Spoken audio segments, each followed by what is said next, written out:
Hello, my name is John Varacchione, and I'm remembering a memory of visiting the old neighborhood in the Burlington area where Cherry Street was. My story concerns my grandmother, Maria Taddeo Varacchione. Let's go back to 1912. 1912, my grandmother was coming over to America from Cervenara, Italy. She had two children with her. One, my father, Francesco Giuseppe Varacchione, who was age 3 at the time, and his sister, age 1, Angelina, also known as Julia. They got on the boat, I imagine closer to the coast because Cervenara is about an hour away from Naples. And because of their amount of money that they had, they were only able to get tickets for steerage. Now, some bad things happened there. My grandmother became sick, seasick. And those of you who have ever been seasick know how bad that is. But here she was with two children, and she was sick and not able to help them. Thankfully, there were some kind souls on that ship in that same area who ended up taking care of those children, providing food, bathing, and of course, dealing with diapers. They came to Ellis Island and then came from Ellis Island to Burlington, Vermont, where my grandfather, Luigi Varacchione, had come earlier to get a job and start a new life in America. And here he was inviting his wife and having her come to Burlington for the same reason. Fast forward, 1961, 1965, my father was from the ages of 52 to 56, and myself, I was from the ages of 14 to 18. My father and I had this, usual custom of going to Mass at the Cathedral of Immaculate Conception, and then walking down the street on Cherry Street to 46 Cherry Street, where my grandmother had a house. There, I visited, but more exactly and more importantly to me at the time, she provided me and my father with delicious food. She was an astounding cook. She would provide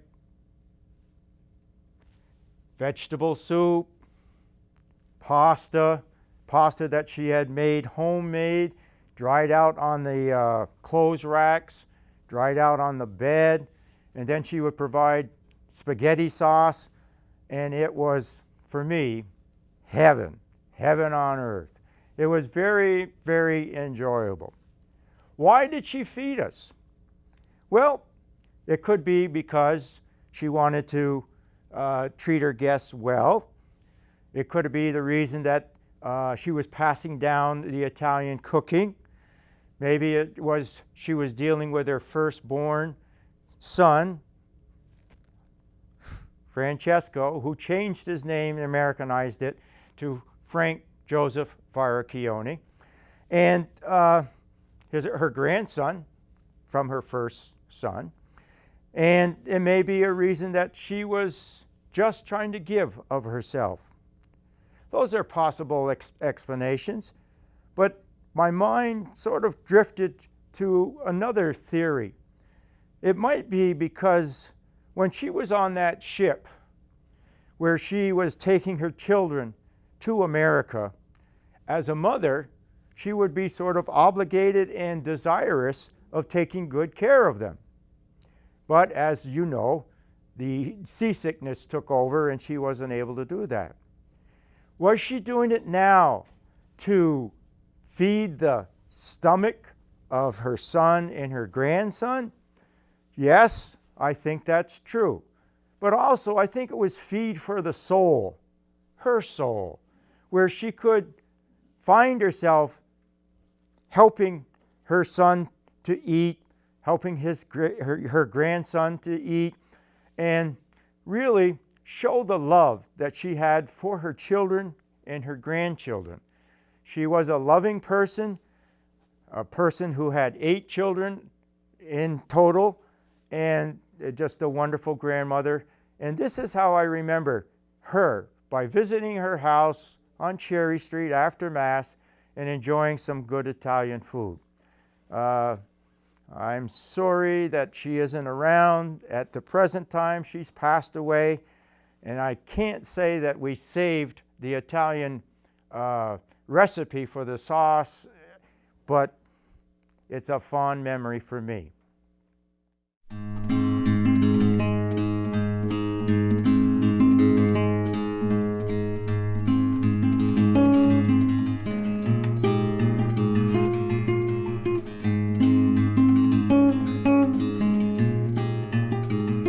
My name is Janie Marola Mackenzie, and this is a story about my grandfather.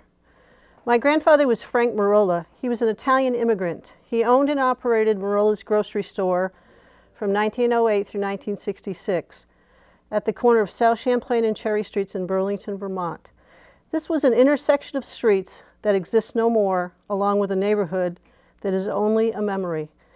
It encompassed a 6 square block area and 27 acres of land. Today, it's remembered as Burlington's Little Italy. Frank was a kind and gentle man who served his God, loved his family, and looked out for his neighbors. When I think of my grandfather and his life, the words generosity and perseverance are the 2 that come to mind. He left the life he knew in a small Italian village of Cervenara, Italy, in search of a new life in America. Coming through Ellis Island, he learned of work on the railroad in Burlington, Vermont. Once here, he persevered, worked hard, and saved his money. In the Cherry Street area of Burlington, he saw the potential for a grocery business and an area in which to settle and raise a family. In 1908, his dream of owning a grocery store was realized. As an immigrant businessman, he publicly gave up his native Italian language and learned to speak English. He worked 16 hours a day to build his business and provide for his growing family. My grandfather's life was not an easy one. It had its share of sadness. In 1909, his daughter Anna died as a result of an infection in days before tetanus shots. As he grieved her death, he persevered. When the influenza swept through Europe and America, Burlington, Vermont was not spared. In November of 1918, he lost his wife Maria and a young daughter Francesca to the dreaded epidemic. Still, he persevered. He traveled back to Italy with 4 young children in tow and married my grandmother, Stella Sorrento, and brought her back to America. Together, they expanded their family to 10 children. Working long, hard days, they sacrificed and bought neighborhood properties that they thought would ensure their financial future.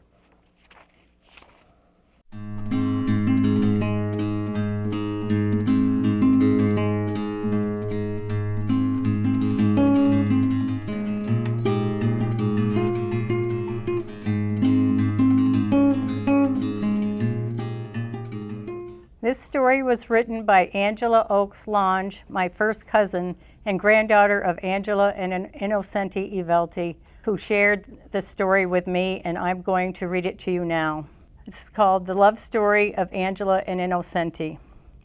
A baby boy was born on October 13, 1883 in Milan, Italy.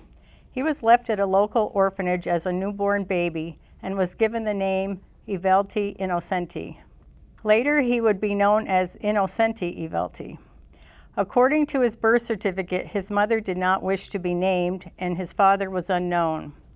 As a young boy, Innocenti was a foster child of a widow named Rose Gambro, who was from the nearby farming town of Torbigo. Innocenti worked, played, and grew healthy. The years swiftly passed. On August 26, 1891, there was exciting news in his neighborhood. A baby girl had been born to Rose's son, Carlo, and his wife, Maria. They named her Angela. Innocenti spent much of his time visiting them and the new baby. She was like a sister to him in age, since they were born only 8 years apart. When Innocenti was older, he heard stories about men going to America to earn money by their hard work. On March 28, 1908, he left on his first journey to America, where he had heard that the streets were paved in gold. His intention was to work hard to save money so that he could return to Italy to ask Angela to marry him and both immigrate to America. Innocenti arrived in New York and traveled to Vermont, where his sponsor had mentioned that there was work for him in Burlington. He obtained work at the Rutland Railway, which was located 1 block away from where he rented a room from a friend he had known from Italy named Carlo. Carlo lived in this house with his wife and their family. Innocenti labored and saved his money, all the while exchanging letters with Angela. Quite suddenly, the letters from Angela stopped arriving. Innocenti was confused and heartbroken. Meanwhile, in Italy, Angela also stopped receiving letters from Innocenti in America. She too felt Innocenti had rejected her. Unbeknownst to both Innocenti and Angela, the letters delivered to America from Angela and the letters Innocenti had written to Angela, which he had left outside on the mailbox for the mailman, were intercepted and destroyed. The wife of the friend Innocenti rented a room from in Burlington had other ideas for him. She saw a hard-working man in Innocenti and felt that he would make an ideal husband for her unmarried daughter. By taking the letters, she felt that surely Innocenti would ultimately forget about Angela, turning to her daughter to court and marriage. After some time had passed, Innocenti decided that he had saved enough money and that he needed to find out exactly what had happened to Angela in Italy. He traveled across the ocean dressed in his best clothing with a top hat on his head. He must have looked dandy arriving in Torbigo in such fashion. Having heard that Angela was working in a factory, Innocenti proceeded there to confront her. Angela's friends saw him coming and ran to warn her. Their meeting at first was uncomfortable. Neither knew how the other one felt or what had caused the end of their exchange of letters. They soon conversed and realized that their letters had not arrived at their destination. Angela said, "Oh, Innocenti, I thought that you did not love me anymore." He replied, "Dear Angela, you know that I love you and have since the day you were born and rocked you in the cradle." On March 28, 1912, they were married in Torbigo, not long after which they boarded a ship headed to America. It was a difficult journey in steerage where they separated the men from the women. People were speaking all different languages, and Angela was very ill, as she was in the very early stages of pregnancy for her first child. At night, Innocenti, always concerned for Angela's well-being, quietly searched for her, found her, and brought her to where he was staying on the boat. They needed each other for comfort and companionship. Settling in Burlington, Vermont, Innocenti continued his employment for the Rutland Railway, working his way up the ladder to the position of a supervising foreman. After living in a small apartment on Cherry Street, they saved enough money to buy their cozy home with an incredible garden at 24 South Champlain Street. Here they raised their 8 children and welcomed 30 grandchildren to their new life in America. I am proud to be one of the 30 grandchildren.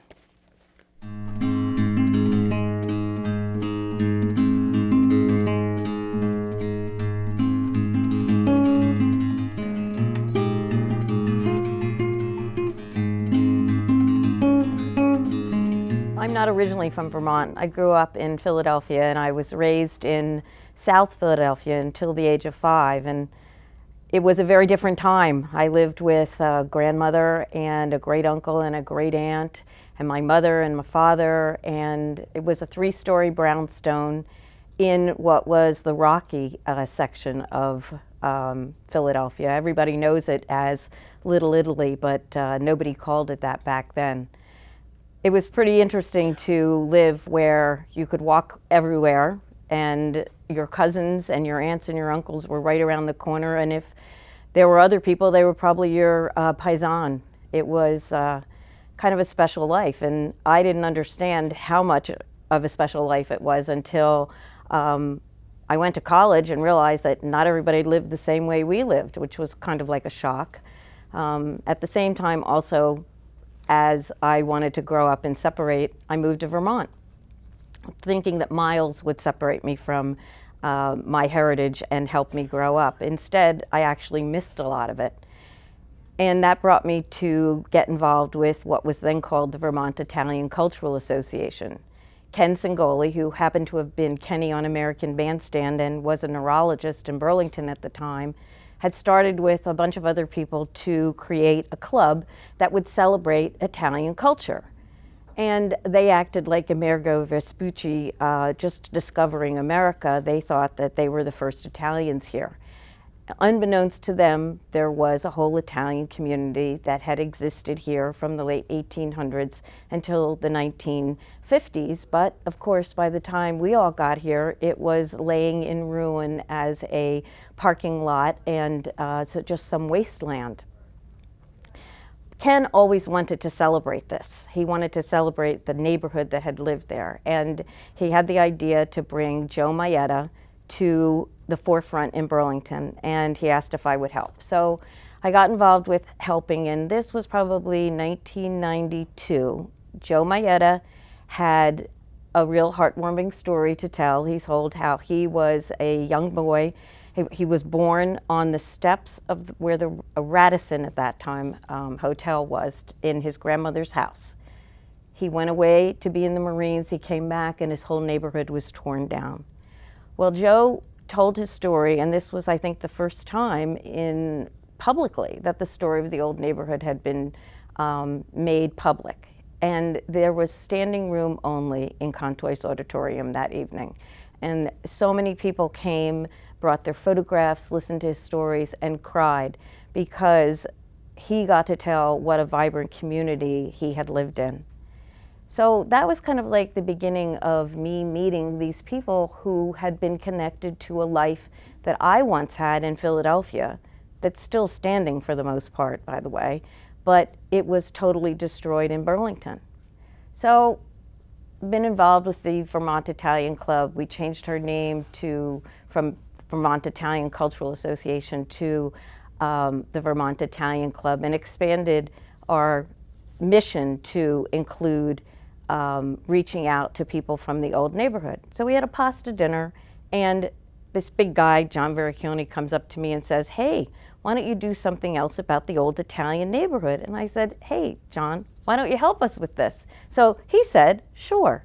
And then, lo and behold, Terry Brunell, who grew up here as well, she got involved. And then Jane Marola McKenzie. And now most recently, Louis Izzo. Some of these names you may hear and remember from some of the history that we've already been able to bring to the public. So then there's another person, Kobe Brownell, grew up in Burlington. His father was a mayor. When we put the sign in the historic state marker down on Battery Street, he said, "I never knew about this." And here he was already in his 30s and had grown up here all his life. He had no idea of the history. He said, "I would like to help. I'd like to help you tell your story."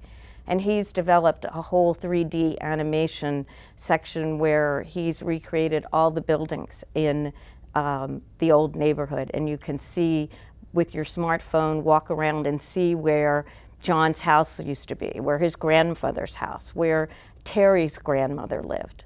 It's pretty exciting. And what we're trying to do is reach out and get other people to tell their stories and to be the depository for information about this old neighborhood so that these memories are not dead. And the people that lived there and had such vibrant lives can share those stories so that people know there was an Italian neighborhood in Burlington. And as the Italian Club, we're trying to reach out and get those memories. We plan to have an event on October 8th, but you can just go to our website and you can send us your information, talk to us. We want to hear from you. We want family photographs, videos, anything, your stories. We want you and your stories. So we hope that you'll reach out to us and tell your friends and family, because we know that there's a lot of information out there and we don't want it to end up in the garbage and untold. So Thank you.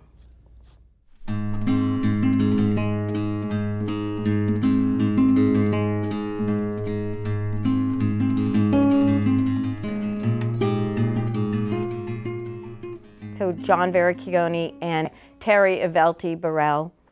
And we were planning on having an event this November 8th, and we'll be gathering information and people's stories at that time. So please visit our website for more information, www.vermontitalianclub.org. On October 23rd, Thursday, we will be in the mall presenting the timeline for the Little Italy community that was replaced by the mall area with urban renewal in the 60s. We welcome you coming to see this display. It will be in the mall in a long corridor, and Adele can tell us what the pictures will be in terms of size and dimensions. Well, basically what it's going to be is the timeline from the interpretive signs that we installed about last year. So it'll be the same thing with changes and some additions, and we're really very pleased that the management of the mall is and has been so receptive to reaching out and publicizing the old community that actually the houses and the people lived in right where the mall is now. So that'll be the 23rd. You can always visit our website, vermontitalianclub.org, for more information. We'll have some more publicity as well. So you'll be seeing pictures of the old neighborhood, as well as seeing the new stores coming into the mall as well. So there's a little bit of the past as well as the present and I suppose the future as well. Mm-hmm. And this really is going to be the next chapter in what the Vermont Italian Club is doing to help preserve the memories of what was there in downtown Burlington in this 27-acre, 6-square-block area that the mall is now in the center of. Because our main purpose is to reach out and get as much information as we can from people, not just that are living here now, but even from further away. So we have a date planned for November 8th, which is where we'll do filming and really be set up to take in people's information so that we can move forward with being really the caretakers for these memories. We'd really like to become the repository as the Vermont Italian Club for people's memories. You know, as time goes on, less and less people are here that remember that neighborhood. So we're inviting people to come down to share their stories. If they'd like to be recorded on camera, that would be great.